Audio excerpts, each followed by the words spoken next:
Astrid Veillon est au casting de lundi des épisodes de Léo Mattei, diffusés ce jeudi 24 février 2022 sur TF1.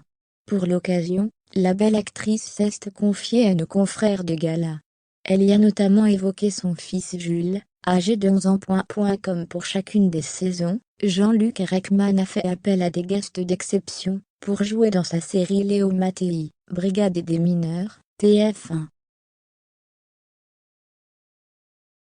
Dans lundi des épisodes de ce jeudi 24 février 2022, les téléspectateurs auront le plaisir de voir Astrid Veillon, dans l'épisode Le Poison secret. Elle y incarne Marine Pasquier, une mère de famille, qui va découvrir que son époux, joué par Laurent Ournac, n'est pas celui qu'elle pensait, et que leurs 2 enfants sont des victimes. Interrogée par Gala, l'actrice de 50 ans s'est confiée sur ce rôle, mais aussi sur son fils Jules, 11 ans, né de ses amours, avec son compagnon de longue date Gilles. Impossible pour Astrid Veillon de refuser ce rôle de maman dépassée, qui refuse de voir la réalité en face. Elle a eu un vrai coup de cœur en lisant le script et s'est tout de suite vue incarner Marine Pasquier, une mère aimante mais qui ne voit pas tout ce qui se passe chez elle. Cette histoire l'a d'autant plus prise aux tripes, car elle-même est maman d'un garçon de 11 ans. Auprès de Gala, elle a confié que malgré sa carrière, elle avait la chance d'être chez elle une grande partie du temps. Et quand ce n'est pas le cas, Gilles avec qui elle ne vit pas sous le même toit est présent, pour prendre le relais. Jules est donc un enfant entouré. Plusieurs fois, j'ai pu faire confiance à mon fils, et je me suis dit, comme beaucoup de parents, il n'est pas comme ça. En tant que parent, on a toujours envie d'enjoliver les choses, se dire qu'on peut faire confiance à notre enfant, mais non. Et tant mieux quelque part.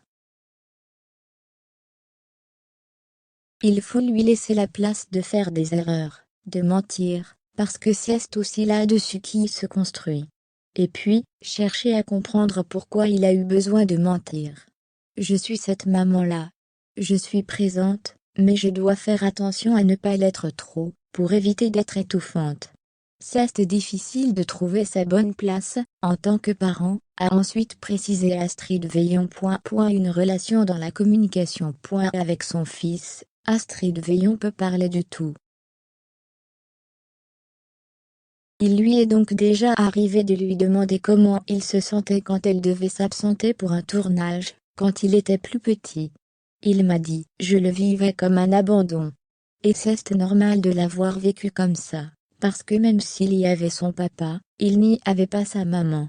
On en discute, c'est peut être une blessure qu'il va falloir surmonter, même s'il comprend mieux aujourd'hui, a-t-elle précisé. Il comprend que sa maman est une femme indépendante qui travaille, et que chaque parent fait comme il le peut. Mais je pense qu'il est nécessaire que l'enfant ait des choses à reprocher pour pouvoir se construire, et se détacher de ses parents. Ça fait partie du chemin, a-t-elle reconnu. Astrid Veillon avait confié en juin dernier à Public, que son fils était en décalage et différent des autres. Auprès de Gala, elle a précisé que Jules était un enfant hypersensible, qui a fait des crises très fortes. L'ordinateur, la tablette ou les jeux vidéo, ne font pas partie de son quotidien. Il y joue encore au Playmobil ou au Lego, un mode de vie qui lui a valu quelques moqueries, quand il est arrivé en 6e. Sur le coup, ça l'a certainement perturbé, mais il a ce désir, que je lui ai inculqué, d'assumer qui il est. Ce n'est pas les autres qui vont nous dire comment on doit être, ni qui on doit être.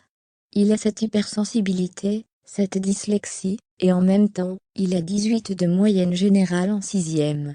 Il y a certes un décalage, mais plus ça va, plus il accepte, a raconté la belle brune. Jules accepte également que ses parents ne vivent plus sous le même toit. S'il a eu très peur au début, il a vite été rassuré, quand il a vu que tout se passait bien. Un mode de vie qui convient à tout le monde donc. On est raccord avec ce qu'on souhaitait. La relation est différente, mais on est heureux comme ça. Et comme je suis quelqu'un qui vit dans le présent, et qui veut continuer de le faire sans me poser de questions. Aujourd'hui tout va très bien, elle conclut.